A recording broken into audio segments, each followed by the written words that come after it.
first time I've ever been to anything like this, and I'm moved beyond belief.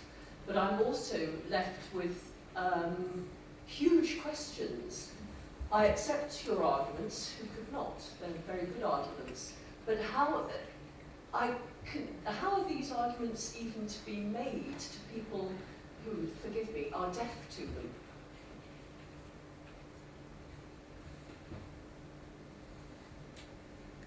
Well, there's no easy fix. I think really, I try to just show normally that we're looking at the broader picture. So it has to be really a social critique around what abilities we cherish as a social structure, not getting hung up on any given technology, because then you never get to the real picture. And that simply is about whether the deaf community or anyone, I mean, it goes far beyond any given group. It's really about what society do we want. Right? And it's not to be said just, well, it's neoliberalism, right, it's bad, because Marxism has just the same obsession with abilities. Right? So it's a much, I mean, we need a much more sophisticated debate around how did we decide, right? I mean, what abilities we cherish and why, and what are the hierarchies. And it's a long-term project, it's an ongoing project. It's a huge project. Yeah, it's stayed business much longer. Thank you very much. Thank you.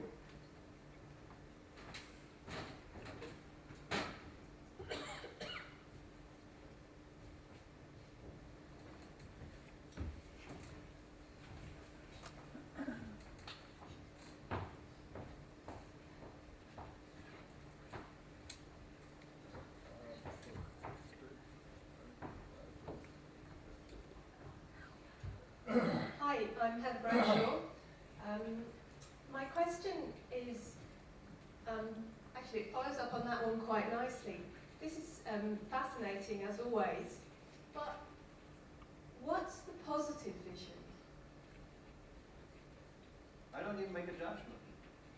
Right? For me, it's an academic exercise. Right? This is about saying that we, as a social structure, the debate has to change. Right? If we as a social structure decide it's all good and we go for productivity and that's the only way, right? It's about a social contract where we're going. Right? I find this interesting in the Anglo-Saxon world. It seems to be increasingly, because I'm also often live as an ethicist, and it seems to be I have to give advice what is good and bad, and I don't do that. I refuse to do that. I point out pathways. I point out consequences if you follow something to the logical end. It's up to the social structure to decide what is good and bad. So I tend not to fall into the trap. Right? And it's really not up to me. I mean, right? It's really up to a social structure to debate. The problem is we don't even debate the right questions. And that is really the message of the talk.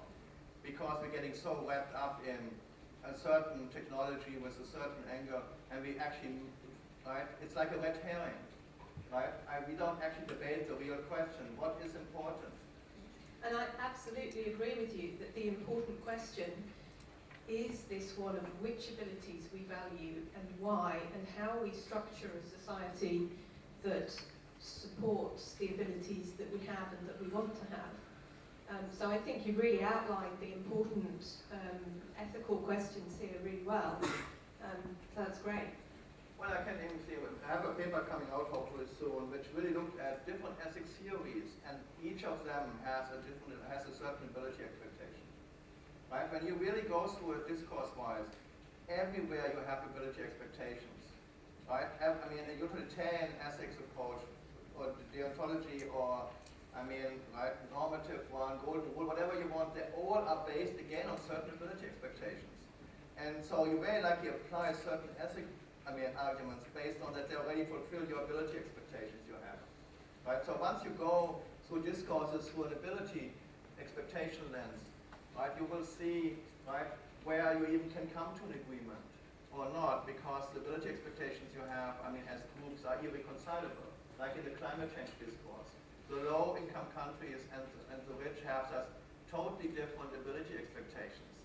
Right? Like the US normally shows up as, we do anything as long as it doesn't change our way of life. If this is a premise, you don't come to an agreement, right?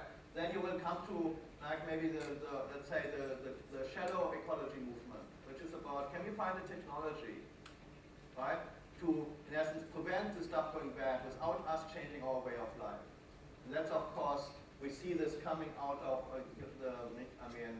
Nisa Valesco's center, right, in Oxford, where they're saying modifying humans, enhancing humans is the solution to climate change. Because we won't change people, they won't change their behavior, we don't have time, so we just modify humans that they can adapt to climate change. Doesn't matter that no one, that only certain people get this, of course, but inequity is quite common anyway, distribution-wise. But so we're already seeing the technologies used and to modify, like synthetic biology, right? There was one slide on it, right? Humans that photosynthesize. So we're already going there again, taking a solution to a social problem of not having the right ability, hierarchies and ability expectations. So we're trying to bail ourselves out through techno advancements, right? So it goes quite, right, whereas the deep ecology movement, for example, would say, well, we have to change our relationship to nature. Totally different game. Technology would not be part of their solution. So using that, and I published a paper on eco-ableism, where I use ableism simply linked to the ecological discourse. Whereas again, it's really about using that you can actually know which groups can work with each other, what will be the goal at the end, right? And we don't do that. We don't, and I agree very much what you're saying about the ethical theories. All of the main ethical theories have fundamental premises or hidden premises which assume a similarity of abilities in the groups that they are to refer to, in my understanding. And I think none of those are really capable, because of those limitations, of giving us an ethics for a world with more diversity of morphologies, yeah. Whether that's enhanced ones, disabled, the full range. Do you think that your idea of ableism is leading towards formulating a new ethical theory?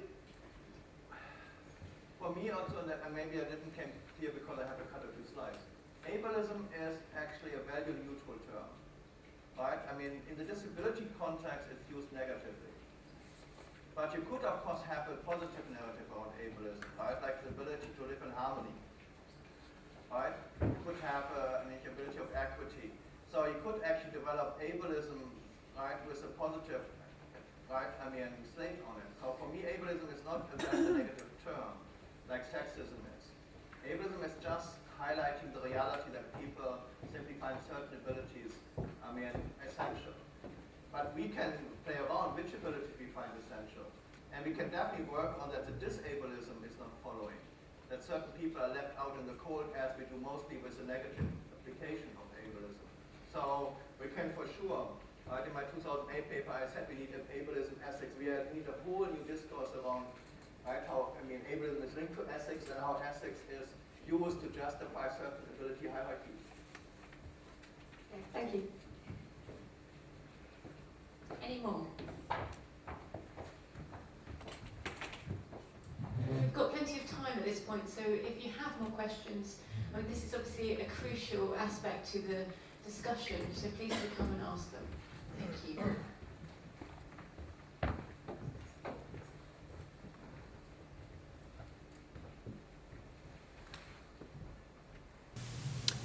Can everyone see me okay? Okay. I was very impressed, Gregor, by your presentation, really very impressed. I'm deaf myself, I was born deaf, and I'm from a deaf family, so that's been a strong part of my identity.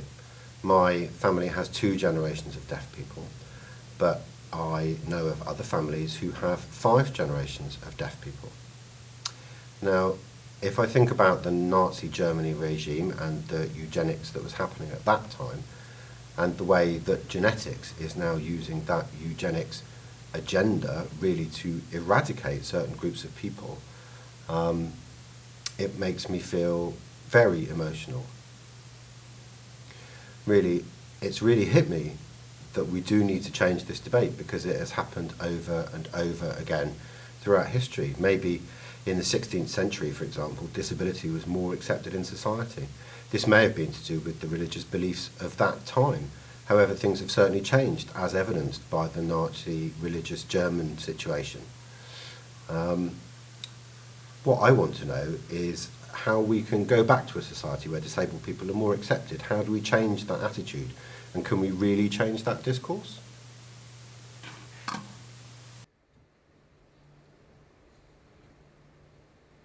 You want an uplifting answer, or? It's very difficult. I mean, I want the positive answer, I suppose. Oh dear. Oh dear. I think I developed this ableism into a more broader context as one way of solution. Should I go back and sit down and so that I can see your answer? It's up to you guys. I'll go with my seat. Well, that's bad anyway. Right?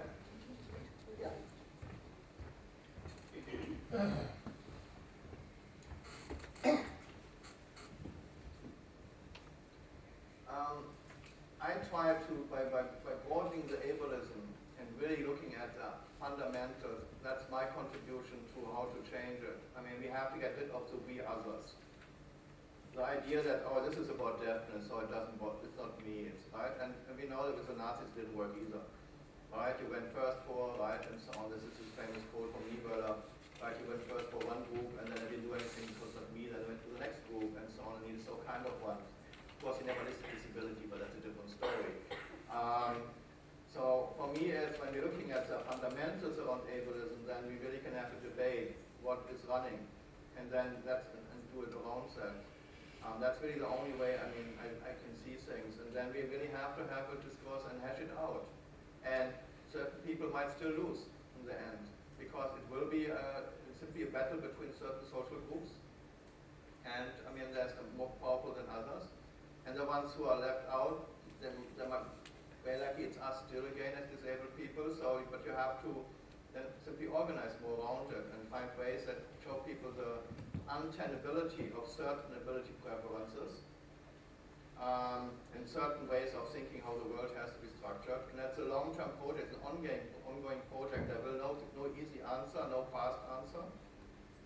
But one simply has to engage with that and on a continuing basis. And that's what makes it so difficult. Right? You have, I mean, definitely marginalized groups have already so many problems to engage on this forever. Right? On the topic. I mean, it's not that easy. And it sometimes also is very emotional, right? Because it often hits home too much. So it's very difficult to constantly talk about something where you are at the losing end. I do this because I really have no emotional attachment to any of that. And that's the only way I can talk about it, because I talk for decades about these topics, and I'm still talking the same stuff, more or less. Right? So, in essence, you have to find simply a way to build coalitions and slowly but surely find ways that people think there's another way of living which leads to a more harmonious way, if we like harmony. Right? And it's not just about disabled people. I mean, how you deal with women in certain countries is just as atrocious. Right? When we look at the girl who was shot in Pakistan, right, because she wanted education. I mean, there's so many things going wrong where certain powerful groups simply decide, right, that's how it's supposed to be. Right? And that's what makes it very hard. That's really a fundamental problem, I think, how our social structure is working. And who floats to the top and which groups actually have the power. Right? Totally beyond the genetics. Right? And I don't know, there's no easy or fast answer, but one simply has to be engaged. One has to be part of the public discourse, and one has to be wanting to be shaping the public discourse. I mean, it's easy enough for us to say, well, it will never change, and because there's no right, and so I get involved. And I think a lot of people don't even vote, right? We see, because they say, well, it doesn't count anyway, and I don't ever change anything. So by disengaging oneself from the public sphere, I think you give the battleground to the others without them having to fight hard. So the only way you can do is to be part of the fight, and then at least others have to be fighting for them much harder. You might not win, right? But if you don't, you give the battleground without any fight, it doesn't make it better either.